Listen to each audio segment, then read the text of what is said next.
All right, I did my hair for this one. Big news coming out of international football. Now, before you click off, because I know most of you don't care about that, this has to do with one of the biggest nations in Africa not even making it to AFCON, which means a player on your team might be able to stick around for a little bit.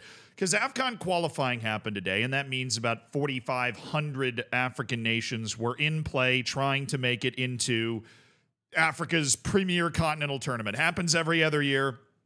If for whatever reason you don't watch AFCON, you are missing out on some of the most fantabulous, fantastic drama that's out there. Some of the absolute best rip-roaring bits of nonsense. Like, when AFCON's going on, I almost don't even have to run Zealandism. I've never run Zealandism during an AFCON tournament. At least I can't remember. I don't know how long I've been doing this.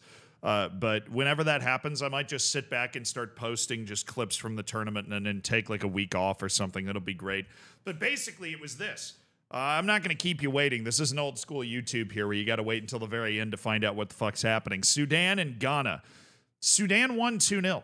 Now, there are a couple of extenuating circumstances around this. One, Sudan has decided to get involved in what I'm being told is a different civil war than the last one, so they actually can't play matches at home. This match was played in Tunisia, so Sudan is a team that is playing 0 home games and managed to beat Ghana 2-0. That is made even more alarming for Ghana by the fact that Ghana's home match against Sudan was a 0-0 draw, and you definitely can't name one Sudanese player. That's because the vast majority of these Sudanese players that are on these teams play for teams in the Sudanese League. We'll take this guy, for example, who plays for Green Gully in Australia. Fuck, that was the wrong choice. That's Al Hilal Omdurman. I know that's a team in Sudan, so I meant to click on this guy, and you could see it's in Sudan. Look at that. I did that on the first try. You believe me if I told you I did? Mustafa El Merrick. That's Sudan, yeah. So the majority of these guys in the lineup are in Sudan. They're tapping their diaspora in Australia a little bit, flying a few guys out. But this is a mainly Sudanese league-based team with the odd guy outside of it that managed to get 4 points from 2 matches against a Ghana team that's starting guys like Mohamed Salisu, who plays for Monaco. Monaco. It's not even that late. Semenyo, Kudus, Iñaki Williams, all of those guys played in this game in a neutral site match against Sudan and lost 2-0. There is no logical explanation for this. They're just cooked. And not only the 4 points against Sudan, Ghana needed to pick up wins. Ghana is basically out of African Cup of Nations qualifying.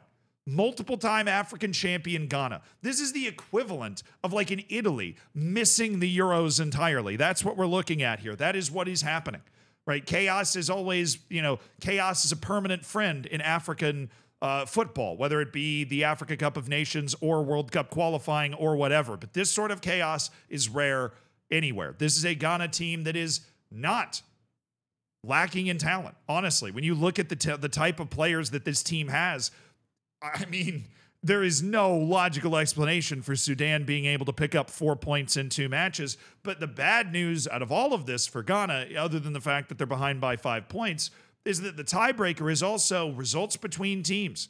The first tiebreaker is head-to-head, which means if Sudan gets 1 point, and one of those matches is against Niger, who has 1 point, which was a draw against Ghana. And Niger nearly scored a winner in the stoppage time of that match, by the way, right? There's no reason that I should know that, but they did. Ghana nearly lost that match, in which case they would be on 1 point from a home match against Sudan on a draw.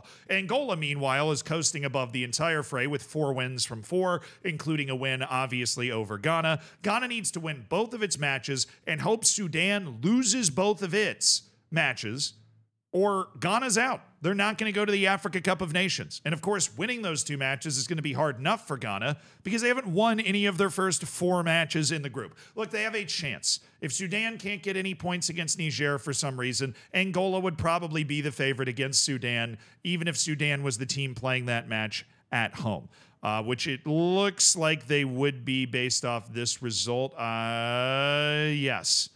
Sudan is the home team, which means it would be a neutral site match against Angola, which gives Sudan maybe even a better chance. I mean, hell, they beat Ghana 2-0 in Tunisia. Why not be able to handle Angola as well? But Ghana's out. They're virtually out, 90+% chance of being eliminated from Africa Cup qualifying because they could not score a goal against Sudan. The rest of this stuff has been equally titillating. Comoros and Tunisia fought to a draw today. Comoros, the islands off the east coast of Africa that you were pretty sure weren't a real country until now, drew a perpetual World Cup team in Tunisia, and that means that these three teams are within 2 points of each other. Only the top two qualify for AFCON going into the final round of qualification in the next international window. Morocco is already through. Gabon's already through. Congratulations to them. Not already. Gabon's in the driver's seat here. They beat Lesotho. Egypt's already through. Botswana, Cape Verde, and Mauritania are all going to be battling. Cape Verde and Mauritania were both at the last AFCON. They are both behind Botswana, who managed to beat Cape Verde twice to go from 0 points to 6 points in this international window and come out of nowhere to give themselves an opportunity that I just feel like I'm kind of amazed that they have. I'll save you the full run through, but there are a couple things to point out. One, Uganda's won 3 straight matches. They are top of their group right now over South Africa. That is just alarming and weird. And Ivory Coast, despite winning its first 3 matches, lost to Sierra Leone today. And when you're thinking, well, they must have rotated the team, or it definitely wasn't like their best team out there, there are a lot of names that you recognize, including Captain Frank Kessie on this team, right? Like, it is an Ivory Coast team that's got a lot of those Ivorian dudes out there that is losing to Sierra Leone, a team that has one guy who doesn't even have a squad listed. Not even Flash Score knows who Nathaniel Jallo, a 19-year-old, plays for. But you know what? Ivory Coast knows who he plays for. There was other drama in international spaces. We'll get to it now. This stuff has to do with the World Cup, which is why it's 100% worth mentioning. Japan had an absolutely unbelievable start to qualifying, so leave it to the weird Australian national team to take a point off them for the first time. And that creates a group that is absolute hell, because Saudi Arabia ended up drawing against Bahrain, which means Australia, Saudi Arabia, and Bahrain are all at 5 points.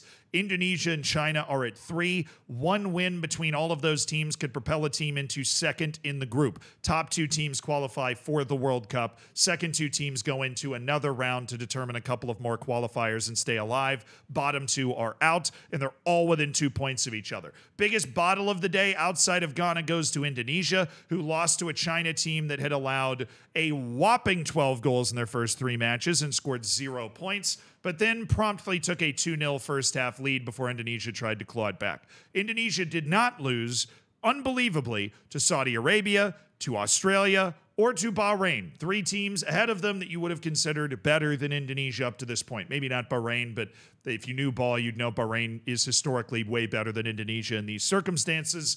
Indonesia drew them all and then fumbled the bag against China. All after Bahrain scored like a 98th minute equalizer to rob Indonesia of the 3 points. So really brutal window for the Indonesians. Just absolutely rough. And North Korea, they're going to, send all of their teams into some sort of labor camp, I would assume, because they gave Kyrgyzstan their first 3 points in one of the other groups here in Asia. Iran and Uzbekistan are flying high on 10 points apiece. I love the Uzbeks. They beat UAE 1-0. And with 6 matches to go in World Cup qualifying in Asia, Uzbekistan is in the driver's seat. They are a full 6 points clear. The 2-time reigning Asian champions, Qatar, are still desperately trying to actually qualify for a World Cup, like on their own merit, without just spending billions of random dollars to build a bunch of stadiums they're never going to use again. They actually took the lead against Iran before Iran scored 3 second-half goals and just ran them off the field for a 4-1 win. So Iran and Uzbekistan look like they're absolutely in the driver's seat right there. Then there's the third group, where South Korea is feeling very, very good about itself, and every other team is fighting itself with, they're like all fighting each other in some sort of backyard brawl to try and get the second automatic spot. Right now, Jordan is the one sitting there after a really stunning 4-0 win over Oman, who beat Kuwait 4-0 in the other match in this window. Oman's a decent team. They beat Japan in World Cup qualifying last time around. Like, they're in Japan. They're very capable.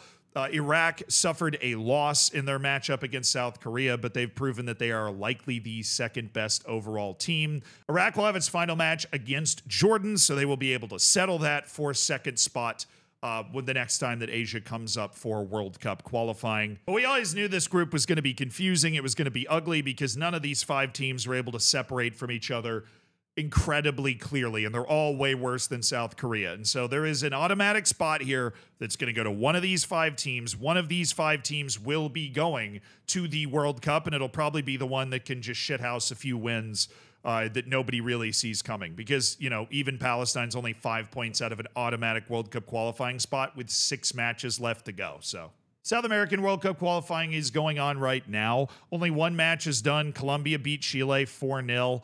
And while I'm going to probably do a whole other video talking about South America, I just want to point out how unbelievably bad Chile is right now. They are a whole 7 points out of any potential qualifying spot in South America. This is a team that within the last 15 years has won multiple Copa Americas. What happened? Seriously, what happened to Chile? I don't know. I'm asking you what happened to them. But Ghana, we must not forget, they are the one in the mud today.